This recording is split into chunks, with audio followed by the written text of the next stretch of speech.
जय हिंद फ्रेंड्स। तो आज हम करेंगे बीपीएससी मेंटर से पॉलिटी एमसीक्यू 5 जो खान ग्लोबल स्टडीज़ का है। तो आइए इसमें पहला क्वेश्चन देखते हैं कि भारतीयों के लिए संविधान का मांग सर्वप्रथम किसने किया था। तो ये किया था बाल गंगाधर तिलक ने। फिर नेक्स्ट है संविधान निर्माण हेतु संविधान सभा की बात की गई थी, कब की गई थी, तो क्रिप्स मिशन में। फिर नेक्स्ट क्वेश्चन है कि अगस्त प्रस्ताव में निम्न प्रावधान किए गए हैं। तो कौन कौन से उपयुक्त में से एक से अधिक, क्योंकि भारत का संविधान बनाना भारतीयों का अधिकार, भारत को अपने स्वराज प्रदान किया जाना, अध्यक्ष निर्णित को थे, तो इसमें उपयुक्त में से एक से अधिक होगा। ईस्ट इंडिया कंपनी को कब भंग कर दिया गया था, तो 1884 में। फिर नेक्स्ट है भारत में निर्वाचन पद्धति कब आरंभ हुआ था, तो ये इनमें से कोई नहीं होगा। फिर नेक्स्ट है अंतरिम सरकार का अध्ययन थे, तो अध्ययन थे की बात पूछा है तो लॉर्ड माउंटबेटन होगा। फिर नेक्स्ट क्वेश्चन है कि प्रशासनिक अधिकरण का प्रावधान है, तो प्रशासनिक अधिकरण का जो प्रावधान है वो आर्टिकल 14A में है। फिर नेक्स्ट है प्रस्तावना का भाषा कहाँ से लिया गया है, तो ये लिया गया है, इसका जो राइट आंसर होगा वो होगा इनमें से कोई नहीं। फिर नेक्स्ट है तीसरी अनुसूची का संबंध किसमें है, तो यह है सांसदों के शपथ से। फिर नेक्स्ट इसमें क्वेश्चन है केंद्र की भाषा अवशिष्ट शक्तियों का प्रावधान कहाँ से लिया गया है, तो ये लिया गया है कनाडा से। फिर नेक्स्ट है कि केंद्र और राज्य संबंधों का प्रावधान कहाँ के संविधान से आत्मसात किया गया है, तो इसका भी राइट आंसर होगा नन ऑफ दिस। फिर नेक्स्ट है 0 से 6 वर्ष के बच्चों की शिक्षा की व्यवस्था की गई है, तो कहाँ की गई है, तो आर्टिकल 45 में। फिर अगर बात करेगा 6 से 14 वर्ष की शिक्षा की, तो 86 कॉन्स्टिट्यूशनल अमेंडमेंट एक्ट जब आया था तो उसमें था कि 21A में जोड़ा गया, तो उसमें 6 से 14 वर्ष था।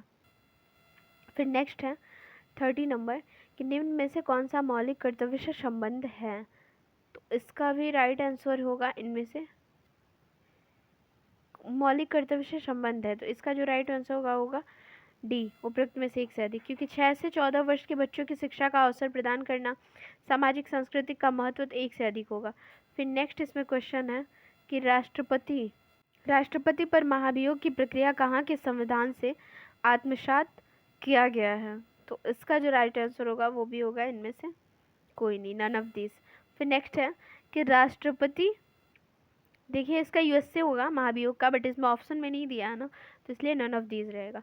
फिर राष्ट्रपति को वीटो शक्ति जारी करने का प्रावधान किस अनुच्छेद में है, तो इसमें भी नन ऑफ दीज होगा, क्योंकि मैंने पहले ही बताया आर्टिकल 111 में है। ठीक है। फिर नेक्स्ट क्वेश्चन है कि राष्ट्रपति को कितने प्रकार का वीटो जारी करती है, तो ये है 3 प्रकार के। फिर नेक्स्ट है आर्टिकल 356 के तहत आपात लागू होने पर अधिकतम कितने समय तक वो लागू रह सकता है, तो ये है 6 माह। फिर नेक्स्ट है इसमें क्वेश्चन कि वित्तीय आपात भारत में कितनी बार लागू की गई है। 18 नंबर क्वेश्चन है कि वित्तीय आपात भारत में कितनी बार लागू की गई है, तो इसका राइट आंसर होगा कभी नहीं, तो इसका कभी नहीं।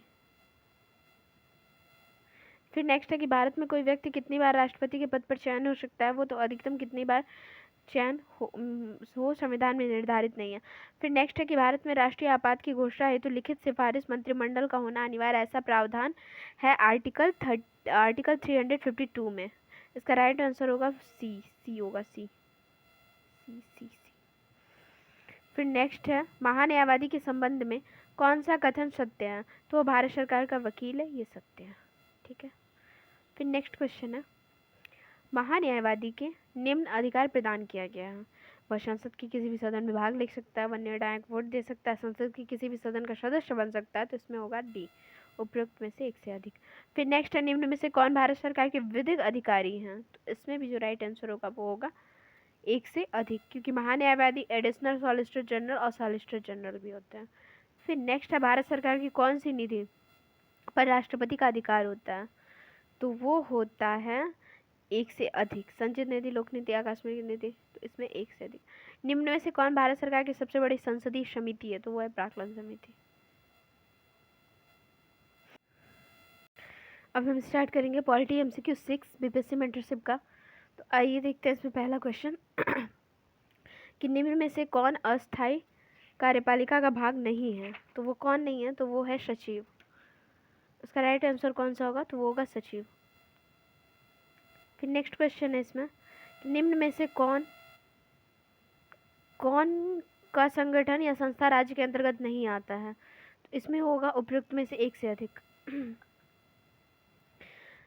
फिर नेक्स्ट है विधि के समक्ष समता कहाँ के संविधान से लिया गया है, तो ये ब्रिटेन से। फिर नेक्स्ट क्वेश्चन है, भारत में स्वतंत्रता के अधिकार वर्तमान में कितने प्रकार के हैं, तो ये है 6 प्रकार के। फिर नेक्स्ट है प्रत्यक्ष चुनाव प्रणाली का प्रावधान किस अधिनियम के तहत लागू की गई है, तो वो है 1919 में 1990। फिर नेक्स्ट है बजट पर अनुपूरक प्रश्न पूछने का अधिकार किस अधिनियम के तहत प्रदान किया गया, तो 1909 के। फिर नेक्स्ट है 42वां संविधान संशोधन के तहत प्रस्तावना में निम्न में से कौन सा शब्द नहीं जोड़ा गया है, तो ऐसा नहीं है, 42वें संविधान के तहत ही 1976 का जो था इसमें ये शब्द जोड़े गए थे, तो इसका राइट आंसर जो होगा वो होगा ई, नन ऑफ दीज, इसमें से कोई नहीं। पूछा नहीं जोड़ा गया ना, तो इसलिए नहीं था। फिर नेक्स्ट है महिलाओं को मताधिकार का अधिकार किस अधिनियम के तहत प्रदान किया गया था, तो इसका जो राइट आंसर होगा वो होगा नन ऑफ दीज, ई।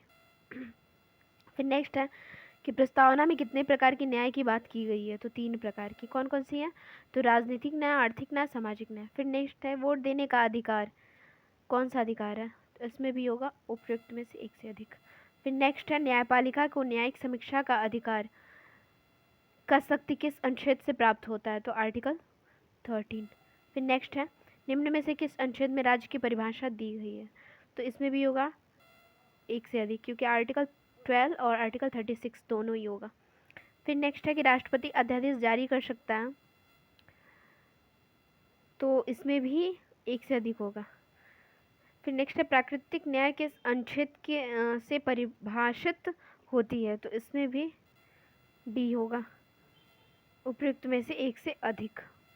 फिर नेक्स्ट है भारत का नागरिक किसी भी राज्य में निवास कर सकता है, परंतु कुछ विशेष क्षेत्र में बसने से रोक किस अनुच्छेद के तहत लगाई गई है, तो जो आर्टिकल 1E है, आर्टिकल 19 क्लॉज 1E, तो उसमें निवास करने की स्वतंत्रता है, बट आर्टिकल 19 क्लॉज 5 में इसमें प्रतिबंध लगाया जा सकता है। इसका राइट आंसर होगा सी, इसका राइट आंसर होगा वो होगा सी। फिर नेक्स्ट है बीपी मंडल आयोग ने अपनी रिपोर्ट कब सौंपी थी, तो इसमें होगा नन ऑफ दीज, क्योंकि बीपी मंडल आयोग ने 1990 में मतलब 1990 में ओबीसी 27% आरक्षण की बात थी उसमें। फिर नेक्स्ट है स्त्री तथा पुरुष को समान कार्य के लिए समान वेतन का अधिकार किसमें निहित है, तो इसका होगा आर्टिकल 39 क्लॉज डी में। फिर नेक्स्ट है बिहार सरकार द्वारा शराबबंदी पर पाबंदी लगाई गई, यह अधिकार उन्हें कहाँ से प्राप्त है, तो इसका होगा आर्टिकल 47 मादक और नशीले पदार्थ पर प्रतिबंध। फिर नेक्स्ट है अनुसूचित जाति को समुदाय को पहचानने तथा शामिल करने का अधिकार किसे प्राप्त है, तो वो है राष्ट्रपति को। किसे प्राप्त है, तो वो प्राप्त है राष्ट्रपति को। फिर नेक्स्ट है संघ राज्य क्षेत्र का प्रशासन किसके द्वारा संचालित होती है, तो वो उपयुक्त में से कोई नहीं, नन ऑफ दिस। फिर नेक्स्ट क्वेश्चन है उपराष्ट्रपति के निर्वाचन के संदर्भ में निम्न में से कौन सा कथन सत्य है, तो कौन सा उपराष्ट्रपति की बात हो रही है, तो इसमें होगा लोकसभा के सभी सदस्य भाग लेती हैं। कौन सा कथन सत्य है, तो पूछा है, तो लोकसभा के सभी सदस्य भाग लेती हैं, ए सही होगा इसमें, ए। संसद के सभी सदस्य निर्वाचित प्लस मनोनीत, तो इसमें क्या कह रहा था, बी में था कि लोकसभा के निर्वाचित सदस्य भाग लेते हैं, लेकिन नहीं, संसद के सभी सदस्य होते हैं जो निर्वाचित प्लस मनोनीत दोनों होते हैं। फिर नेक्स्ट है उपराष्ट्रपति को पद से हटाए जाने के संबंध में संकल्प लाया जाता है, तो राज्यसभा में संकल्प लाया जाता है, ठीक है, इसका ऑप्शन होगा बी। फिर ये 14 दिन का नोटिस दिया जाता है। फिर नेक्स्ट है कि राष्ट्रपति एवं उपराष्ट्रपति दोनों को पद किसी आकस्मिक कारण से रिक्त होने पर रिक्त पद पर निवेदन कौन कर सकता है, तो सर्वोच्च न्यायालय के मुख्य न्यायाधीश। फिर नेक्स्ट उपराष्ट्रपति को पद पर चयन हेतु कितने प्रस्ताव होने चाहिए, तो इसमें होगा उपराष्ट्रपति की बात हो रही है ना, तो 20 होगा, 20 प्रस्तावक, 20 अनुमोदक और 15,000 राशि होती है जो कि RBI को दी होती है। ठीक है। फिर नेक्स्ट है, कुल वैध मत को कितना नहीं प्राप्त होने पर उपराष्ट्रपति की जमानत राशि जब्त हो जाती है। तो इसमें तो नन ऑफ दीज होगा, क्योंकि 1/6 मत ना प्राप्त होने पर जब्त हो जाती है, ऐसा है।